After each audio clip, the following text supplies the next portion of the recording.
Good morning, friend. We are discussing about the Visa Nice 5 question. Let's discuss the first question. First question is related with the current affairs section and indirectly related with the environment section. Let's see the question. Recently, scientists from the Zoological Survey of India, तो आपको ये बताना है Zoological Survey of India का headquarter कहाँ पे है.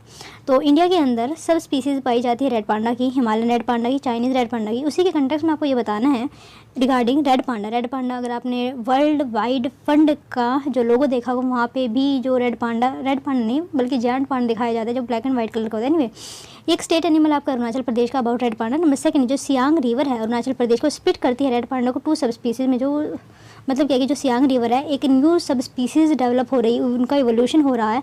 और जो ईस्ट तरफ है सियांग रिवर वहाँ पे भी जो उनका इवोल्यूशन होकर वो एक all together new different sub species बन चुकी है. And option are this first second both first and second neither one neither two. I can repeat the question because question is very interesting. Recently scientist ने zoological survey of India से conclude किया है कि India के अंदर red panda, Himalayan panda, Chinese red panda सभी type के pandas पाए जाते हैं. लेकिन आपको ये बताना है कि रेड पांडाज में की कुछ खासियत. नंबर फर्स्ट स्टेटमेंट में बोला गया कि अरुणाचल प्रदेश का स्टेट एनिमल है. सेकंड स्टेटमेंट में बोला गया जो सियांग रिवर है अरुणाचल प्रदेश को जो सब स्पीसीज में इनको बदल देती है. एंड ऑप्शन जो है आपके सामने पहला है, दूसरा है, या फिर पहला और दूसरा, या फिर neither one neither two. Let's see the next question. Next question is related with the geography section. They are asking about which of the following has shrunk immensely dried up in the recent past due to the human activity. ये question already पूछा जा चुका है और लेकिन ये question इस कि अभी because of the global warming, because of the use of the water that are increase in any of the country.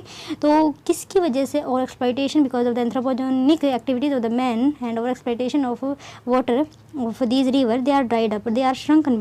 Number first option is Black Sea, second is Lake Baikal and Aral Sea. तो आपको ये location में बतानी है. Option are this first second and third, first and third. I can repeat the question but in Hindi. आपको ये बताना है कि अभी रिसेंट पास्ट में बिकॉज ऑफ हमारी एक्टिविटीज़ की वजह से कुछ जो लेक है, सी है, वाटर बॉडीज है वो श्रंक होती जा रही है. तो आपको इनमें से ये बताना है कि कौन सी इसमें से इमेंसली ड्राइड अप हुई है ह्यूमन एक्टिविटीज़ की वजह से. तो पहला अराल सी है, ब्लैक सी है, लेक बैकल है एंड ऑप्शन आर दीज. तो पहला ऑप्शन पहला है, सेकंड एंड थर्ड है, second first and third are correct and you have to choose the correct option from there. Let's see the next question. Next question is related to the cabinet committee. Number first is they are extra constitutional bodies, so it is are not mentioned in the constitution, is it? Number second only cabinet minister can be part of a cabinet committee. तो जो cabinet committee में सिर्फ cabinet minister ही part कर सकते हैं. जो भी cabinet committee है उसको सिर्फ और सिर्फ prime minister head करता है. All cabinet committee are headed by the prime minister and option are these first second third, first second third. I can repeat the question for the better understanding the question. Which of the following are correct regarding the cabinet committee? Number first is they are extra constitutional body. Second, only cabinet minister having a rank of the cabinet minister that are appointed by the prime minister, or you can say that they can recommend to the president and they are choosing it. Anyway, can be part of the cabinet committee. Only cabinet minister can be part of cabinet committee. Number third, all cabinet committees are headed by the prime minister and option are these. Let's see the next question. Next question is related to the economic section. History section are asking about the Swadeshi movement. What is the reason behind, the main reason behind the decline of the Swadeshi movement? First option is arrest and deportation of a major leader, because if leader are not there, what is the role of what is the movement then? Second is the split in Indian National Congress. Number third, repression by the government. Number fourth is the annulment of the partition of Bengal and option are these. Second, fourth. I can repeat the question but in Hindi. Okay, which of the following में से आपको ये बताना है क्या reason रहा है कि हमारा स्वदेशी मूवमेंट ज़्यादा व्यापक नहीं हो पाई. पहला है कि अरेस्ट और डिपोर्ट कर दिए गए थे हमारे जो मेजर लीडर थे, जिसकी वजह से जो पूरी की पूरी जो मूवमेंट थी वो लीडरलेस हो गई. नंबर सेकंड, जो स्प्लिट हो गया था आईएनसी में, कुछ लीडर की जो डायरेक्शन है देने का जो तरीका था वो बिल्कुल अलग था दूसरों से, और जो पूरी की पूरी जनता है वो कन्फ्यूज़ हो गई. Number third, repression by the government you know very well किस तरीके से रिप्रेसिव मेजर लेती थी उस टाइम पे, एंड उसी की वजह से क्या हुआ कि people are not get out from their home. Number third fourth जो है annulment of the partition of Bengal. तो जो बंगाल का पार्टीशन इस वजह से ही किया गया था ताकि जो हमारी नेशनल मूवमेंट है उसको बल को तोड़ा जा सके, उस यूनिटी को खंडित किया जा सके. And option are this. Let's see the next question. Next question as usual economy से रिलेटेड. स्टरलाइजेशन जो आरबीआई करता है उसका मतलब यह होता है. Number first is operation by RBI to neutralise the effect of the excess inflow of foreign investment in the economy. Number क्या है कि अगर मान लीजिए आरबीआई एक ऐसा मेजर लेता है, मान लीजिए फॉरेन टूरिस्ट बहुत ज़्यादा, फॉरेन करेंसी बहुत ज़्यादा हमारी कंट्री में हो जाती है, तो उसको ऑब्जर्व करने के लिए कुछ ऐसा मैकेनिज्म लेकर आता है आरबीआई या बैंक वगैरह से, उन फॉरेन एक्सचेंज को ले लेता है और अपने एसडीआर या फिर अपने जो क्या कहते हैं उसको रिजर्व में रख लेता है. At the same point of time they give extra money and print करके या फिर deficit finance can say.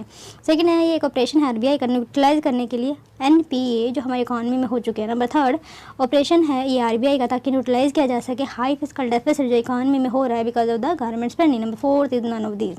I can repeat the question is very good and you very easy. Sterilisation of the RBI refers to number first operation by RBI to neutralise the effect of the excess flow of foreign investment in the economy. Second operationalise जो है RBI neutralise करता है अपने effect non performing asset of the economy. Number third operation जो है RBI का neutralise करता है high physical deficit on the economy. Let's see the answer the first question. First question की अगर हम बात कर रहे थे रिसेंटली साइंटिस्ट ने जियोलॉजिकल सर्वे ऑफ इंडिया ने कंक्लूड किया कि इंडिया जो है होम है both the sub species of the red panda, Himalayan red panda, Chinese red पांडा। तो आप ये भी स्टेटमेंट याद रखना कि हमारे यहाँ पे रेड पांडाज हर एक टाइप का पाया जाता है। इसकी कंटेक्स्ट में कौन सा यहाँ पे सही है? सही की बात करें ये स्टेट एनिमल है अरुणाचल प्रदेश का, ये गलत है। और ये सियांग रिवर बिकॉज ये स्प्लिट करती है तो रेड पांडा और जो दूसरे सब स्पीशीज़ में एक सब स्पीशीज़ निकल के आ रही है बिकॉज ऑफ द इवोल्यूशन। तो सेकंड यहाँ पे सही। Let's see the information about this thing. Scientist from the geological survey of India conclude that India जो है होम है both the sub species of the red panda, Himalayan red panda, Chinese red Panda and the Siang in Arunachal Pradesh. Split करते हैं red panda को these two species में। Second is correct. They have countered China study published in February 2020 which claimed that the CRP is not present in India. तो China ने वहाँ पे एक study conduct किया था, उनके हिसाब से जो CRP है मतलब CRP का है चाइनीज़ रेड पांडा मतलब है, हाँ चाइनीज़ रेड पांडा जो है इंडिया के अंदर नहीं पाया जाता। Let's see the about red panda है क्या। रेड पांडा जो है elusive and rarely scene mammal. पहली बात तो याद रख रही मैमल हैं जो माउंटेनी फॉरेस्ट जो नेपाल के हिमालय में है, भूटान, चाइना, म्यांमार में पाए जाते हैं। इंडिया की बात करें सिक्किम में, वेस्टर्न अरुणाचल प्रदेश में, दार्जिलिंग जो हिल है डिस्ट्रिक्ट है वेस्ट बंगाल की और जो पार्ट है मेघालय के वहाँ पे पाए जाते हैं। ये एक स्टेट एनिमल है सिक्किम का, नोट अरुणाचल प्रदेश। जो स्टेट एनिमल है अरुणाचल प्रदेश का गयाल है, इंपॉर्टेंट है, गयाल को याद रखिएगा। इट इज़ रीजन बिकॉज क्योंकि अरुणाचल प्रदेश से बहुत सारे क्वेश्चन पूछे जा चुके हैं एंड उसका जो approx 80% of their forest area of the Arunachal Pradesh under forest. So the question is related to the wild life is very much genuine. It is classified as a carnivore but mainly eat bamboo leave. इसको हम classify करते हैं carnivores लेकिन ये bamboo leave भी खाता है। ये जो एनिमल है अपनी जो ज़्यादा से ज़्यादा उनका स्पेंड करते हैं अपना टाइम ट्रीज़ पे करते हैं, स्लीप है लोफ्ट मतलब सोते रहते हैं बेचारे एंड फॉरेज करते रहते हैं, घूमते रहते हैं। They are the most active at night because of the gloaming और the dusk and dawn. And अगर बात करें IUCN स्टेटस की इंडेंजर्ड रेड पांडा की इंडेंजर्ड है। Let's see the next question. Shrunk immensely क्यों हुई? तो अरालसी फिलहाल जो है because of the human anthropogenic activity immensely डाइड हुई है सिर्फ अरालसी आई थिंक उज्बेकिस्तान के बीच में। हाँ लेट्स सी फर्स्ट टाइम यहाँ पे अगर बात करें नासा की और 50 ईयर जब हम बात करें पूरे हिस्ट्री डेवलपमेंट की, अराल सी जो श्रंक हुई है 75% of its original size because of water diversion agriculture usage के लिए and also depth 68% in 1960। Today जो है ये सिर्फ 10 मीटर की रह चुकी है और बैकल लेक की अगर हम बात करें water level has gone below the critical mark of 456 11 times since 1962। The while the Aral Sea also dried up immensely like Baikal show more of a fluctuating regime because of the and sea not compare to the Aral Sea. तो हम ये कह सकते हैं कि जो बहुत ज़्यादा क्योंकि यहाँ पे वर्ड लिखा हुआ है इमेंसली ड्राइव्ड अप हुई है तो वो अरालसी है, बैकल भी हुई है लेकिन उसकी कहीं ना कहीं वो पहले से इतनी वाइड थी अगर उसका श्रंक होकर भी बहुत सारा एरिया जो है वाटर के अंडर है। लेकिन अरालसी में क्या है कि वाटर ही नहीं रहा है, सिर्फ 10 मीटर रहा है। 70% of the river itself is dried it up. Let's see the next question. Next question अगर हम बात करें कमेटी की, कैबिनेट कमेटी की बात की, they are the extra constitution body. Yes ये एक्स्ट्रा कॉन्स्टिट्यूशन बॉडी कॉन्स्टिट्यूशन में कहीं पे भी कैबिनेट कमेटी का जिक्र नहीं किया गया है तो फर्स्ट सही है। ओनली कैबिनेट मिनिस्टर नहीं, कोई भी एक्सपर्ट मेंबर अगर प्राइम मिनिस्टर बुलाना चाहता है तो बुलाया जा सकता है और वो कैबिनेट कमेटी का पार्ट हो सकता है। नंबर थर्ड की बात करें, all cabinet committee are headed by the prime minister. Yes no no no no एक ऐसी कमेटी है मान लिया फॉर एग्जांपल अकोमोडेशन से रिलेटेड जहाँ पे होम मिनिस्टर्स को हेड करते हैं, बट अगर PM मेंबर है तो किसी भी कमेटी का अगर मेंबर PM है तो याद रखिएगा उसको हेड प्राइम मिनिस्टर ही करते हैं। तो उस कंडीशन में आप बोल सकते हैं कि प्राइम मिनिस्टर को हेड करना होता है। Let's see the reason explanation. The following are the feature of the cabinet committee. पहली बात है एक्स्ट्रा कॉन्स्टिट्यूशनल होती है इमरजेंसी में, अदर वर्ड माने कि ये जो है रूल्स ऑफ बिजनेस प्रोवाइड करते हैं एस्टेब्लिशमेंट। इसमें जो है स्टैंडिंग एंड एडहोक दो तरीके की हो सकती है। स्टैंडिंग का मतलब ये परमानेंट रहती है, एडहोक होती है with the time with changing with situation changing and with demand. ये बनाई जा सकती है इनको तभी जब इनका काम पर्पज़ कंप्लीट हो जाता है तो इनको अबॉलिश भी तभी किया जा सकता है, तो ये टेम्परेरी कह सकते हैं। थर्ड की बात करें all cabinet committee headed by the prime minister. No third is not correct because they are mostly headed by the prime minister but not almost. Some time other cabinet minister particularly the home minister और the finance minister chairman की तरह act किया जा सकता है। अगर prime minister member है तो वहाँ पे प्रेसाइड इन्हीं को ही करना पड़ता है, राइट। अगले क्वेश्चन पे चलते हैं। Which the following is the reason for the Swadeshi movement decline. Arrest and deportation of the majority, that is the absolutely correct statement because of the बाल गंगाधर तिलक घोष एंड विपिन चंद्र पाल को उनको अरेस्ट कर दिया गया था, उनको डिपोर्ट कर दिया गया था, तो जिसकी वजह से जो मेजर लीडर ही नहीं रहे थे, मूवमेंट ही लीडरलेस होगी, कोई ऐसी कमेटी भी नहीं थी उस वक्त जैसे 1920 में हो गई थी। उस वक्त ऐसा नहीं था कि उस एनर्जी को चैनलाइज किया जा सके, तो वो because of the repression from the government तो पीपल शांत हो गए थे। सेकंड बात करते हैं आईएनसी की स्प्लिट हो गया था क्योंकि देखो एक लीडर कुछ बोल रहे, दूसरा लीडर कुछ बोल रहे, एक लीडर कहाँ पे कुछ और कहा है, वो उसकी डायरेक्शन कुछ हो रहा है अपोजिट है, तो स्प्लिट जब आईएनसी में खुद में हो गया तो other people why they are listening. Number third, repression by the government. Repression ये तो उनका जन्म सिद्ध अधिकार था, हमारे इंडिया में वो आए थे और तो यही करने आए थे। पार्टीशन हुआ था बंगाल को, तो ये सबसे बड़ा रीज़न था। तो फर्स्ट सेकंड थर्ड, अच्छा तो फर्स्ट सेकंड थर्ड यहाँ पे सही है। Let's see the answer. First is correct because between 1907 and 1908 9 major leader थे बंगाल, जैसे फॉर एग्जांपल अश्वनी कुमार दत्ता, कृष्णा कुमार मित्रा, तिलक, उनको 6 साल के लिए इम्प्रिजनमेंट भेज दिया गया। अजीत सिंह एंड लाला लाजपत राय को डिपोर्ट कर दिया गया था। चिंद्रम्बम पिल्लाई इन साउथ, तो और कह सकते हैं उनको अरेस्ट कर लिया गया था। सेकंड स्टेटमेंट की बात करें, जो इंटरनल स्क्वेबल थे, स्प्लिट हुआ था 1907 में सूरत में जो ताप्ती नदी के किनारे स्थित है। All Indian organisation weakened the movement. तो थर्ड स्टेटमेंट की repression by the government. Repression is by the government seeing the revolutionary potential of the movement came down with the heavy hand. Yes, उन्होंने बहुत ज़्यादा कोशिश की थी क्योंकि इसी वजह से जो अमेरिका की उनकी कॉलोनी थी 1776 में 4 जुलाई 1770 उनके हाथ से निकल गया। The reason might be is that कि उन्होंने उसको ढंग से हैंडल नहीं कर लिया, इसलिए ये जो बर्ताव है, बिकॉज यूएसए के बाद सबसे बड़ी कॉलोनी यूके की इंडिया ही थी, तो उनको बचा के रखना चाहते थे। कोई भी ऐसा टेम्पो बिल्ड ही नहीं होने दिया जाता था, और होता था तो उसको ख़त्म कर दिया जाता था because the repression and the machinery that they are having. Okay, repression took the form of the control and bans of the public media possession and the press. Student participant को जो है एक्सपेल कर दिया गया था from the government, school colleges depart from the government service, fined उनको किया गया था, उनको मेनी टाइम्स बीट भी किया गया था। फोर्थ स्टेटमेंट की हम बात कर ले रहे हैं, तो annulment of the partition of Bengal. Annulment of partition Bengal जो है was done in 1911 in Delhi Durbar after waiting warning from the Swadeshi movement. तो मतलब अपोजिट कर देना जो भी बंगाली का, तो ये इसका रीज़न नहीं था। Let's see the sterilisation. Sterilisation की बात करें, ये एक आरबीआई का ऑपरेशन है जहाँ पे फॉरेन करेंसी अगर हमारी कंट्री में ज़्यादा हो जाती है तो उसको अब्सॉर्ब करने के लिए जो आरबीआई है एक स्टरलाइजेशन करता है, मनी देता है एंड फॉरेन एक्सचेंज को ले लेता है। तो ये एक उनका ज़रिया है ताकि इन्फ्लेशन को कंट्रोल किया जा सके हमारी कंट्री में।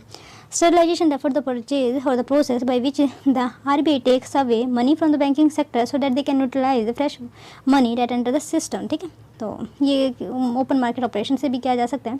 Let's see the revisionary things about the ISA, international solar alliance working toward the making solar energy available 24/7 at affordable cost at all. तो ये इनका एम है इंटरनेशनल सोलर अलायंस का। लेट्स सी, इटली ने अभी फिलहाल ISA framework agreement का है जो वो ज्वाइन किया है, इस वजह से न्यूज़ में आ गए। बात करें इटली की, ये 66th कंट्री बना है वर्ल्ड में जो इन्होंने installed solar capacity and second the EU.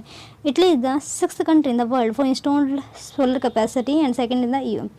बात कर ले आईएसए की, इंटरनेशनल सोलर अलायंस एक इंडियन इनिशिएटिव है जो ज्वाइन करते हैं, जो जॉइंटली लॉन्च किया गया था इंडिया एंड फ्रांस के द्वारा 2015 में जब United nation climate change COP21 की मीटिंग हो रही थी पेरिस के अंदर। इसमें क्या हुआ था कि 121 solar resource rich country collectively address की गई थी ताकि वो सोलर एनर्जी को जो एक रिन्यूएबल सोर्स है या नॉन कन्वेंशनल सोर्स है उसको बढ़ाया दिया जा सके, because all the conventional source are डाइडेड up and they are very costly also. 89 country ने जो है आईएसए फ्रेमवर्क एग्रीमेंट को साइन किया है। Most of the member life fully और पार्शियल बिटवीन द, तो पहले कंडीशन यही रखी गई थी कि जो tropics of Cancer and Capricorn के बीच में जो कंट्री लाई करती है उन्हीं को ही आईएसए के मेंबर बनना चाहिए, बट बाद में इसको यूनाइटेड नेशन के जितने भी मेंबर उनके लिए ओपन कर दिया गया था get. Ministry of new and renewable energy organise करती है असेंबली। अगर हम बात करें आईएसए की ऑब्जेक्टिव की बात कर ले रहे हैं, नंबर फर्स्ट कि हम पेरिस क्लाइमेट एग्रीमेंट को जो भी हमने नेशनल डिटरमाइंड कंट्रीब्यूशन में जो वादा किया है उसको कम करने का, फॉर एग्जांपल कार्बन एमिशन, तो वो हम कर पाएँ through the non conventional resources. Second, collectively respond करें हम जो हमारे सामने कॉमन ऑब्स्टेकल है, फॉर एग्जांपल टेररिज्म हो गया, क्लाइमेट चेंज हो, तो ये ऐसी कुछ ऐसी प्रॉब्लम है जो हमारे सामने बहुत खुल के हैं and one people can not do anything, right. तो इस वजह से कलेक्टिवली रिस्पॉन्सिबल हो क्लाइमेट चेंज के मुद्दे पे एक और जगह मिल जाए तो आके वो बात किया जा सके। नंबर थर्ड, स्केल अप करें हम सोलर एनर्जी एप्लीकेशन, क्योंकि देखो सोलर एनर्जी फ्री में है तो हम उसको स्केल अप कर सकते हैं। जितना ज़्यादा हम उसका यूज़ कर पे वो उतना ही अच्छा है, because they are the stock पूरा का पूरा पड़ा है। तो हमारे पास इतना एनर्जी फिलहाल एक्सप्लॉइट करने के लिए अगर हमारे पास कुछ ज़रिया है through solar energy we should do.